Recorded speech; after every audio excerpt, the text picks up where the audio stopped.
할렐루야. 귀하신 하나님을 찬양합니다. 하나님께서 또 이렇게 귀한 기회를 주셔서 동경오누리 교회에서 새벽 기도에 설교하게 되어 저는 너무 영광이고 또 행복한 마음이 있습니다. 표정은 그렇게 행복해 보이지 않을지 모르지만 속으로는 굉장히 행복합니다. 오늘 그 잠언을 저희가 계속 묵상하고 있는데요. 잠언 말씀 속에 저희가 한 가지를 찾아라 한다면 그곳에서 지혜라는 단어를 찾아야 될 것이고요. 그 지혜라는 단어를 찾을 때 또 기억해야 될 것은 바로 그분이 예수 그리스도시다라는 것을 우리가 기억해야 된다는 것입니다. 이 전에 저희가 히브리서를 묵상할 때도 그 히브리서 안에 중심 주제는 예수 그리스도였습니다.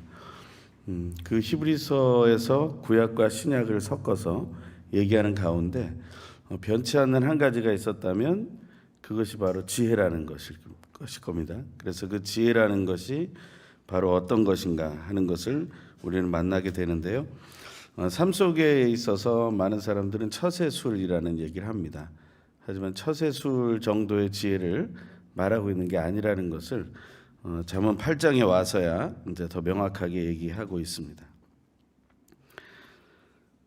이 시대가 정말 지혜가 필요한 시대일까 하는 생각을 해봅니다.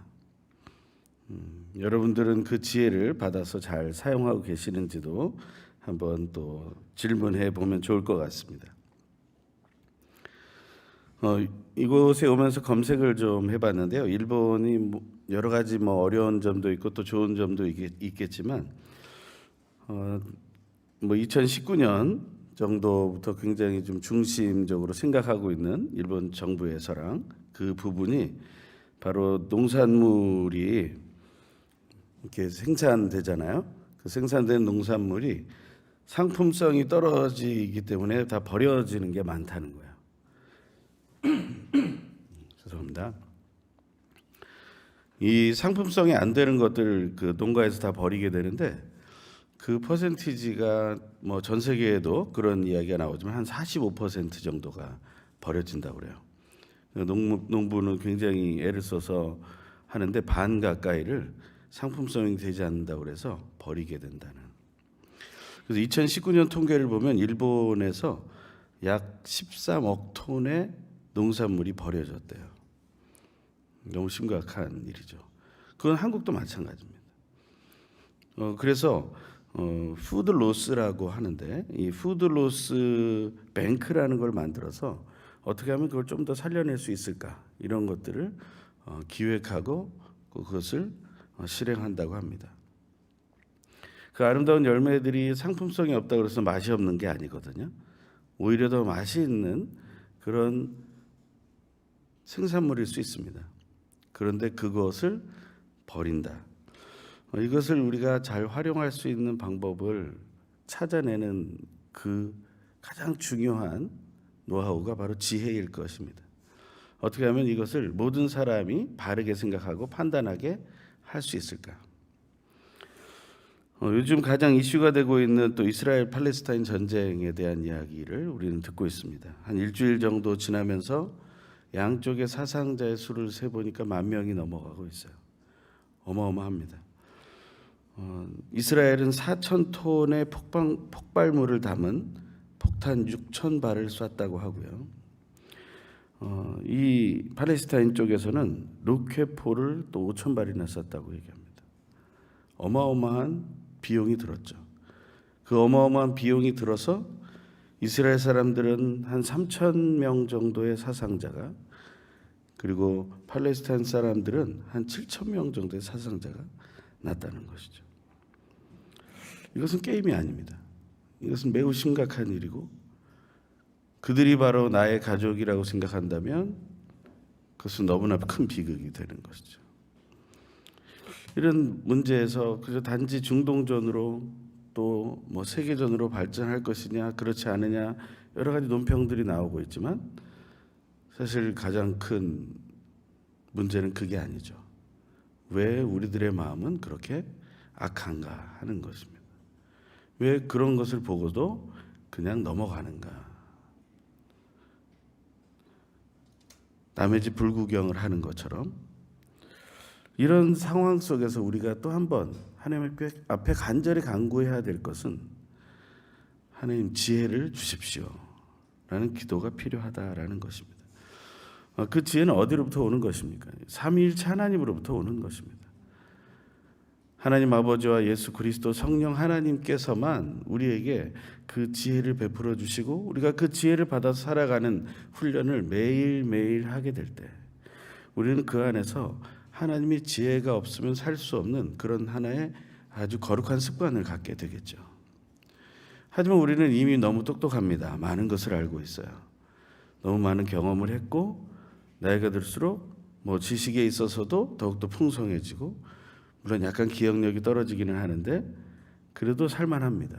왜냐하면 검색 기능이 좋아서 좀 잊어버린 것도 검색을 하면 금방 알아챌 수 있기 때문에 다른 사람 모르게 잘 이게 커버할 수가 있어요. 저는 성도들 이름을 잘 외운다고 어떤 분들이 막 얘기를 해요. 굉장히 부담스럽습니다. 못 해요. 왜 못 했냐면 기억력이 안 좋아졌어요. 50대 중반을 들어가면서 저는 이제 기억력이 있는지 없는지조차 잘 모르겠어요. 그럼 어떻게 성도들은 저에게 이름을 잘 외운다고 얘기하느냐? 컨닝을 하는 거죠. 핸드폰에다가 이렇게 그분하고 가족 이름을 다 붙여서 전화번호를 저장해놔요. 그러니까 한 분 이름이 나오면 그 뒤에 쭈르륵 달려서 제 전화번호부에 이름 나는 굉장히 길어요. 가족이 다 나오고 그분이 뭐 했고 이런 게 다 상세히 써 있어. 그 주소 하나 누르면 그래서 주소를 이렇게 지저분하죠. 그래서 그걸 몰래 눈을 뜨고 봅니다. 어렸을 때 눈 뜨고 기도하면 혼났는데 목사가 돼서 눈 뜨고 기도한다. 은혜가 떨어지지 않습니까? 영감이 떨어질 것 같고. 하지만 그 이름을 부를 때 그분들은 오히려 더 감사한 마음을 갖는다는 거죠. 성을 잘못 불러보세요. 큰일 납니다. 이름을 잘못 불러보십시오. 우리가 하나님 앞에서 하나하나를 행하게 될 때 우리는 자꾸 뭔가 부족해집니다. 하지만 뭔가 보완하려고 하죠. 근데 그게 하나님을 찾는 갈망을 식혀버립니다. 이 세상의 방법으로 뭔가를 보완하려고 하는 대안들을 내려놓을 때 우리는 하나님의 지혜를 얻기 위한 갈망이 내 속에서 터져 나오는 거예요. 모든 게 다 돼 있어 라고 생각하면 우리는 그냥 하나님 없이도 살 수 있겠다라는 생각을 하게 된다는 거죠. 그렇게 내가 이 사람이 없으면 못 살겠다 해서 만난 한 사람을 어렵게 허락을 받아서 결혼까지 하고 버린다는 거죠. 관심이 없어진다는 거죠. 그렇게 우리의 자녀를 낳기 위해서 기도하다가 아이가 태어났는데 그 아이가 빨리 크기만을 바라는 거죠. 그건 왜 그럴까요? 그건 우리의 악한 습성 때문에 그렇습니다. 그런 것들을 내려놓을 때 우리는 하나님의 지혜를 갈망하게 됩니다. 성경에 계속해서 지혜에 대한 얘기가 나오는데요. 잠언만은 한 139절 속에 지혜라는 말이 여러 번 등장하게 됩니다. 성도는 사실은 이 안에서 진짜 지혜가 무엇인지를 발견하는 그런 은혜를 체험해야 됩니다. 오늘은 그 중에 일부를 살펴보는데 그게 바로 창조의 이야기로 시작되고 있어요. 첫 번째 이야기는 삼위일체 하나님께서 창조를 위해 지혜를 준비하셨다라는 것을 말하고 있습니다. 한번 22절에서 26절을 한번 읽어볼까요? 시작. 여호와께서 태초에 일하시기 전 그 사역이 시작될 때 여호와는 이미 나를 가지고 계셨고 나는 영원부터 세상이 시작되기 전 처음부터 세워져 있었다. 바다가 없었을 때 물이 넘치는 샘이 없었을 때 내가 이미 났으니 산들이 자리 잡기 전에 언덕이 생겨나기 전에 나는 이미 태어났다. 그때는 그분이 땅이나 들이나 세상의 가장 높은 곳에 흙도 만드시기 전이었다. 창조가 시작되기도 전에 하나님은 지혜를 가지고 계셨다. 세워놓으셨다. 이런 표현이 있습니다. 그 지혜는 무엇인지 모릅니다. 하지만 하나님은 이 지혜에 대해서 어마어마한 권한을 주셨다. 그 권한이 무엇입니까? 하나님과 함께 할 수 있는 권한을 주신 거죠. 그것을 특권이라고 합니다. 여러분은 날마다 하나님과 함께 있다라는 그 특권을 누리고 계십니까? 그것을 날마다 누리십시오. 가장 힘든 순간에, 가장 즐거운 순간에, 슬프고 괴로운 순간에 하나님의 이름을 부르시면 됩니다. 하나님 아버지 부르시고, 예수님 부르시고, 성령 하나님 부르시면 그 안에 하나님의 임재를 체험하는 은혜를 누리게 됩니다. 하나님께서는 창조를 위해 지혜라는 것을 미리 준비해 놓으신 거예요. 두 번째 이야기는 27절에서 31절인데요. 같이 한번 읽어보죠. 시작. 여호와께서 하늘을 마련하실 때 그분의 깊은 물의 표면에 수평선을 표시하실 때 내가 거기 있었다.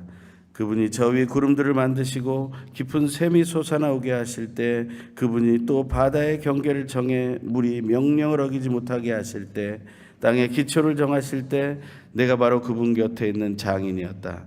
내가 날마다 그분의 기쁨이 되고 항상 그 앞에서 즐거워하며 세상에 살만한 공간 안에서 즐거워하고 사람의 아들들을 기뻐했다. 이 지혜가 주는 은혜가 무엇이냐면 기쁨과 즐거움을 주는 것이다 라는 겁니다. 지혜는 이기적인 것이 아닙니다. 그것은 이타적인 것도 아닙니다. 그것은 이기와 이타를 다 합쳐놓은 거예요.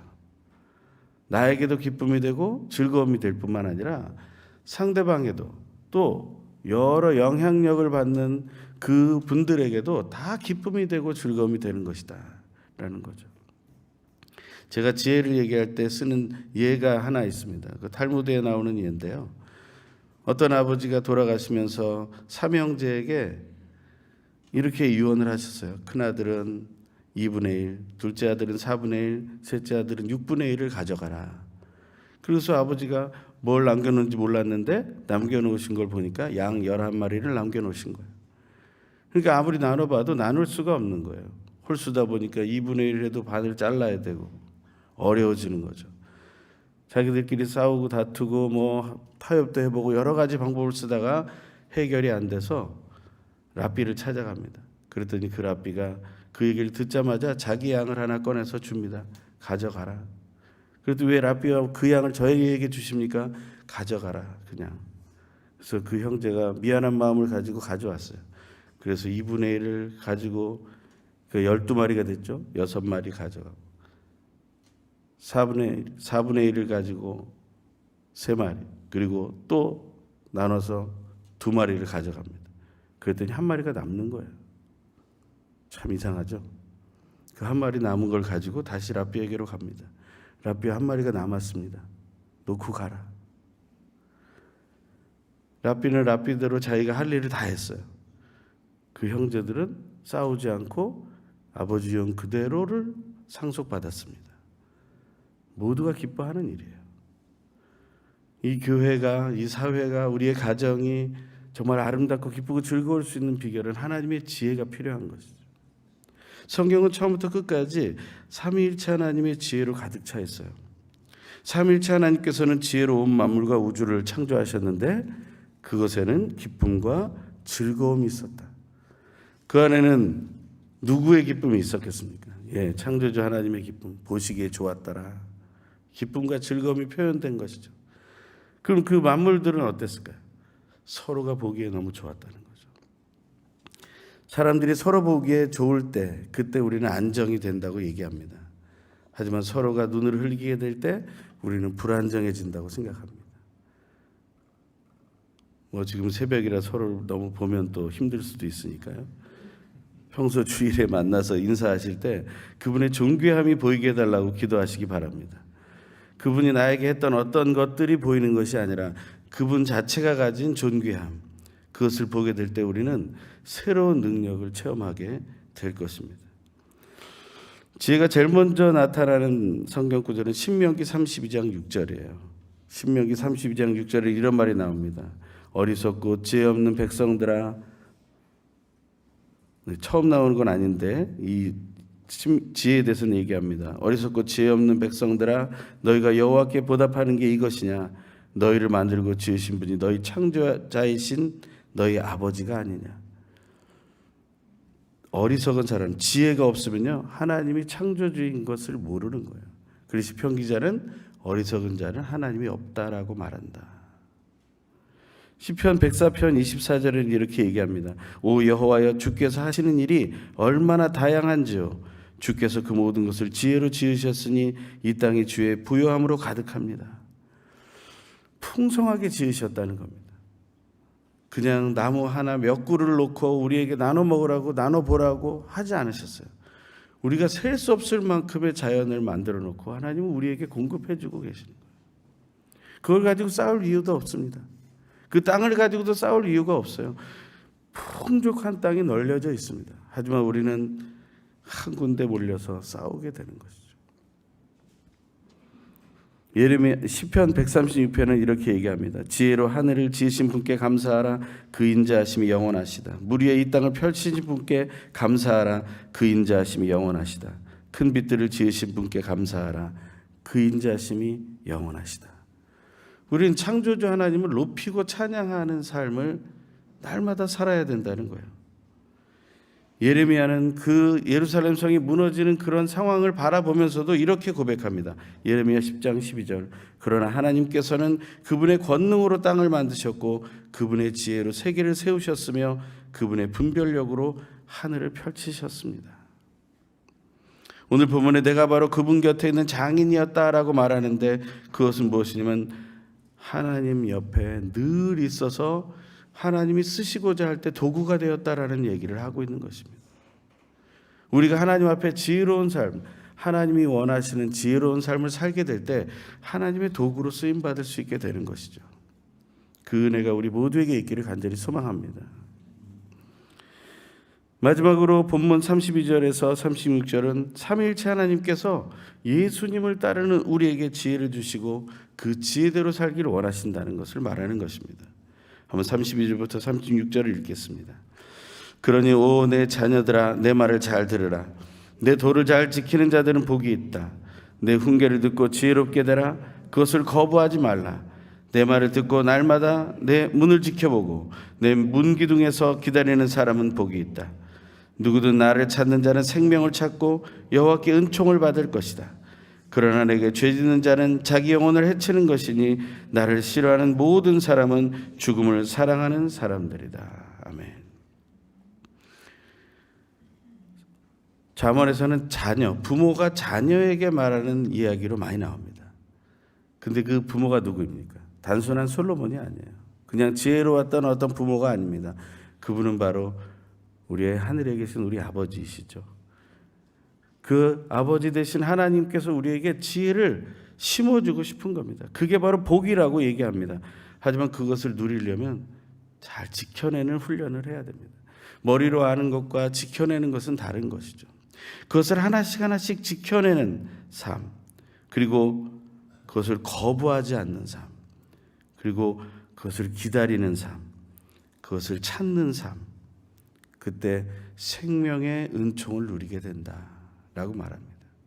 하지만 반대로 뭐라고 얘기합니까? 36절에 나를 싫어하는 모든 사람, 지혜를 싫어하는 모든 사람, 하나님께로부터 나온 지혜를 거부하는 사람, 그 사람은 죽음을 사랑하는 사람이다. 스스로를 해치는 사람이다. 그것을 얘기하고 있습니다. 제가 많은 구절을 이렇게 찾아왔는데 제가 오늘 다 읽어드릴 수는 없지만 우리 목사님 통해서 한번 이 지혜에 대해서 성경은 창세기부터 얼마나 다양한 이야기를 하고 있는지를 한번 만나보시기를 간절히 소망합니다. 근데 그 중에 굉장히 중요한 포인트가 바로 예수에 대한 이야기를 하고 있다라는 것이죠. 신약 성경에 보면 이 지혜에 대한 이야기를 할 때 예수에 대한 구절이 계속 나오는 것을 보게 됩니다. 제가 몇 구절을 읽어 드립니다. 마태복음 7장 24절에 이런 말이 나옵니다. 그러므로 내가 하는 말을 듣고 그대로 실천하는 사람은 바위 위에 집을 지은 지혜로운 사람과 같다. 예수 그리스도께서 산상수훈의 마지막에 하나님 나라의 시민이 가져야 될 가장 중요한 것을 얘기해 주고 있습니다. 그것이 바로 말씀을 듣고 그대로 실천하는 지혜로운 사람이 되라는 것이죠. 그 본은 누구였습니까? 누가복음 2장 52절에 보면 그리고 예수는 지혜와 키가 점점 더 자라가며 하나님과 사람들로부터 사랑을 받았다라고 말합니다.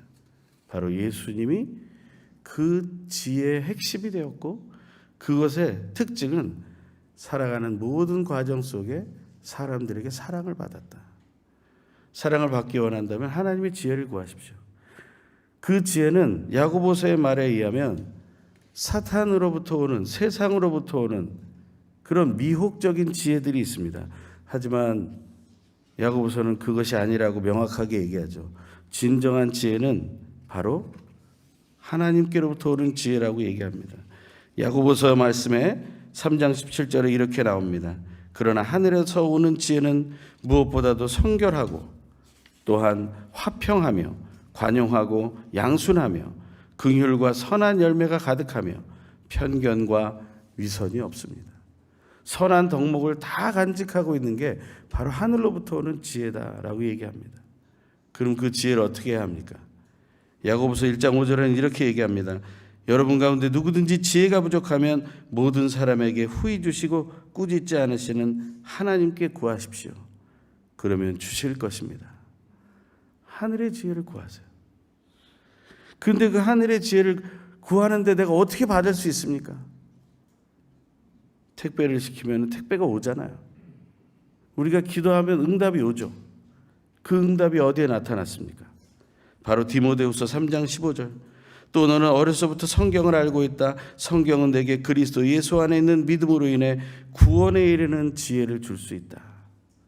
다시 말하면 성경을 보라는 거죠. 성경을 통해서 무엇을 발견하게 됩니까? 우리는 예수 그리스도를 발견하게 되는 것이죠.